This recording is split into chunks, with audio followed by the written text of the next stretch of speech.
বাংলাদেশ বেতার সিলেট প্রদর্শনী স্থানীয় বাংলা খবর। আসসালামু আলাইকুম। আজ রবিবার 22 শ্রাবণ, 15 সফর, 10 আগস্ট। বাংলাদেশ বেতার সিলেট সংবাদ পড়ছি রেজাউল করিম রাব্বি। পরিকল্পিত বনায়নের মাধ্যমে সবুজ বাংলাদেশ করার প্রত্যয় নিয়ে সিলেট নগরীর আলিয়া মাদ্রাসা মাঠে শুরু হয়েছে বৃক্ষরোপণ অভিযান ও বৃক্ষ মেলা। মেলা উপলক্ষে গতকাল নগরের রিকাবি বাজার থেকে বের করা হয় রেলিটি বিভিন্ন সড়ক প্রদক্ষিণ করে সরকারি আলিয়া মাদ্রাসা মাঠ প্রাঙ্গণে গিয়ে শেষ হয়। পরে অনুষ্ঠিত হয় আলোচনা সভা।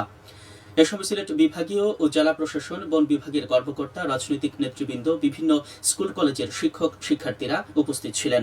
মেলায় 56টি স্টল স্থান পেয়েছে, যেখানে বিভিন্ন প্রজাতির গাছের প্রদর্শনী ও বেচাকেনা চলবে বলে জানান আয়োজকরা। সিলেট জেলা প্রশাসনের সহযোগিতায় বন বিভাগ এর আয়োজন করেছে। ত্রয়োদশ জাতীয় সংসদ নির্বাচনকে সামনে রেখে আজ হালনাগাদ ভোটার তালিকার খসড়া প্রকাশ করবে নির্বাচন কমিশন ইসি। গতকাল ইসির সিনিয়র সচিব আক্তার আহমেদ এই তথ্য নিশ্চিত করেছেন। তিনি বলেন, 10 আগস্ট বাদপাড়া 44.5 লাখের মতো ভোটার খসড়া তালিকা প্রকাশ করা হবে এবং মৃত ভোটারদের বাদ দেওয়া হবে। দাবি আপত্তি নিষ্পত্তির 31 আগস্টের মধ্যে চূড়ান্ত হবে। 1 জানুয়ারি 2007 বা তার পূর্বে জন্ম নেওয়া এমন বাদপড়া ভোটারদের তালিকা এবং কর্তনকৃত মৃত ভোটারদের তালিকা আজ সংশ্লিষ্ট উপজেলা ও থানা নির্বাচন কমিশনের কার্যালয়ে প্রকাশ করা হবে বলে জানিয়েছে নির্বাচন কমিশন। সম্পূরক ভোটার তালিকা প্রকাশের পর যোগ্য ব্যক্তির নাম অন্তর্ভুক্ত করা, মৃতজনিত বা অন্তর্ভুক্তি হওয়ার অযোগ্য ব্যক্তির নাম কর্তন, ভোটার স্থানান্তর এবং ইহাতে কোনো অন্তর্ভুক্তি সংশোধন বা ত্রুটি বিচ্যুতি দূর করার জন্য দরখাস্ত দাখিলের শেষ তারিখ 21 আগস্ট। আদিবাসী জনগোষ্ঠী এবং কৃত্রিম বুদ্ধিমত্তা, অধিকার রক্ষা এবং ভবিষ্যৎ গঠন এই প্রতিপাদ্যকে সামনে নিয়ে সারা দেশের মতো সিলেটেও গতকাল পালিত হয়েছে আন্তর্জাতিক আদিবাসী দিবস।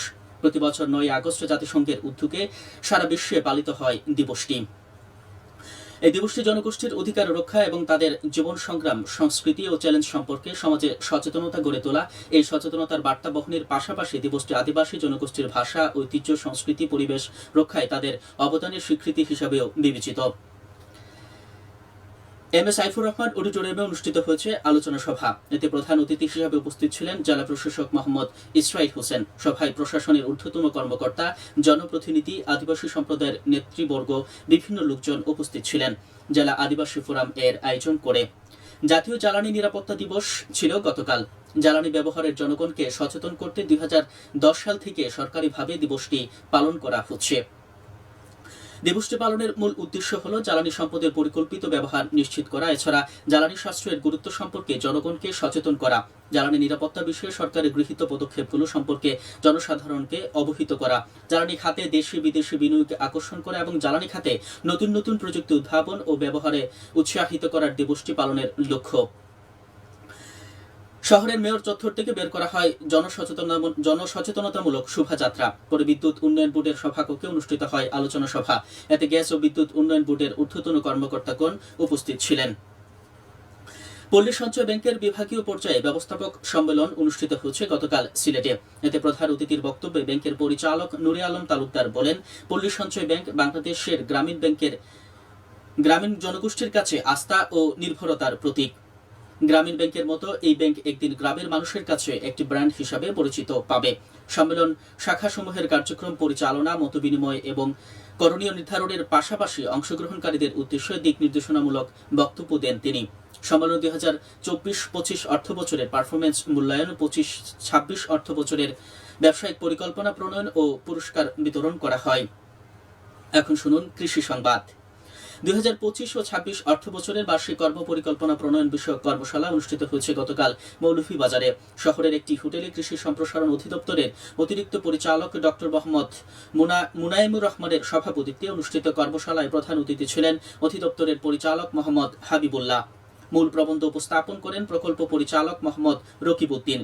এ সময় বক্তারা আধুনিক কৃষি প্রযুক্তির প্রয়োগ, উৎপাদন বৃদ্ধির কৌশল ও চলতি বছরের পরিকল্পনার উপর আলোকপাত করেন।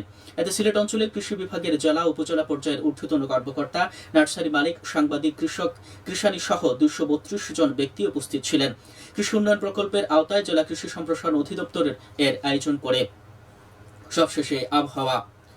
আজ বেলা 1টা পর্যন্ত পূর্বাভাসে বলা হয়েছে সিলেট সহ পার্শ্ববর্তী এলাকার জন্য কোনো সতর্কবাণী নেই এবং কোনো সংকেতও দেখাতে হবে না। আজ সিলেটে সূর্যোদয় হয়েছে 5টা 24 মিনিটে এবং সূর্য অস্ত যাবে সন্ধ্যে 6টা 31 মিনিটে। সংবাদ শেষ হলো। পরবর্তী স্থানীয় সংবাদ প্রচারিত হবে দুপুর 1টা 5 মিনিটে।